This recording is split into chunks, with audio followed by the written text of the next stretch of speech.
Bonjour à tous. Dans cette vidéo, je te propose de traiter ensemble un exercice sur la notion d'identification d'espèces chimiques avec leur masse volumique. Avant de commencer, je te rappelle rapidement que la masse volumique, symbolisée par la lettre ρ, est une grandeur physique qui définit la masse d'un matériau par unité de volume.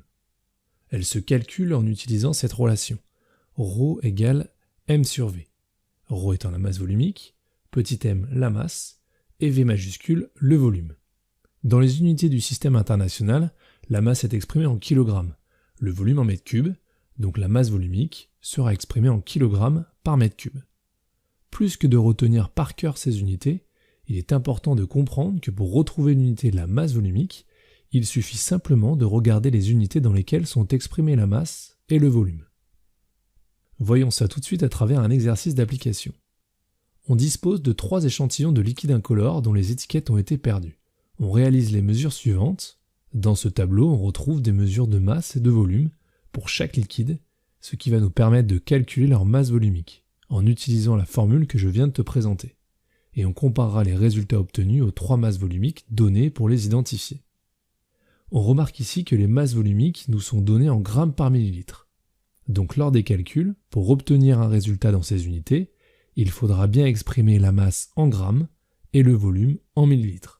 Ainsi, on trouvera une masse volumique en grammes par millilitre. Allez, c'est parti. On commence tout de suite avec le premier flacon. Pour calculer la masse volumique, je regarde dans le tableau la masse du liquide A et le volume mesuré. Ces grandeurs sont données dans les unités souhaitées, en grammes pour la masse et en millilitres pour le volume. Il ne reste plus qu'à effectuer l'application numérique avec une calculatrice. Voilà le résultat obtenu. Dans cet exercice, chacune des mesures données dans le tableau contient 3 chiffres significatifs, donc le résultat des calculs doit aussi contenir 3 chiffres significatifs. Je précise qu'au collège, la notion de chiffre significatif n'a pas encore été abordée, donc on se contentera d'expliquer l'arrondi au millième dans ce premier exemple. Autrement dit, dans ce résultat, obtenu à la calculatrice, on souhaite garder 3 chiffres après la virgule. La méthode pour arrondir est de regarder le chiffre qui vient après l'arrondi souhaité.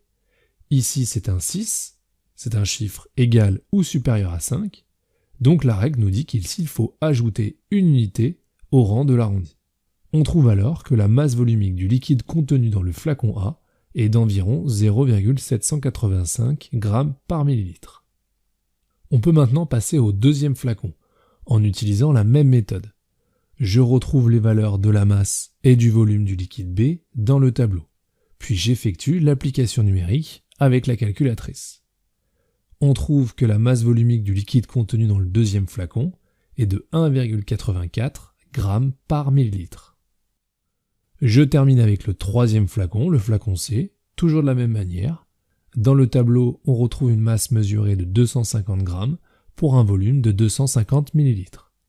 On en déduit que la masse volumique du liquide est de 1 g par millilitre. Maintenant qu'on a calculé les masses volumiques de ces 3 liquides, on va les comparer avec les données de l'exercice pour les identifier. Le liquide contenu dans le flacon A est de l'acétone. On n'oublie pas qu'on a effectué ces calculs à partir de mesures expérimentales qui sont sujettes aux incertitudes, ce qui explique cette légère différence avec la valeur donnée. Le liquide B est de l'acide sulfurique et le liquide C est de l'eau. Voilà pour cet exercice. En conclusion, retiens que lors des calculs de masse volumique, il faut bien être vigilant avec les unités. Comme souvent, aide-toi bien de l'énoncer comme on l'a fait ici. À bientôt!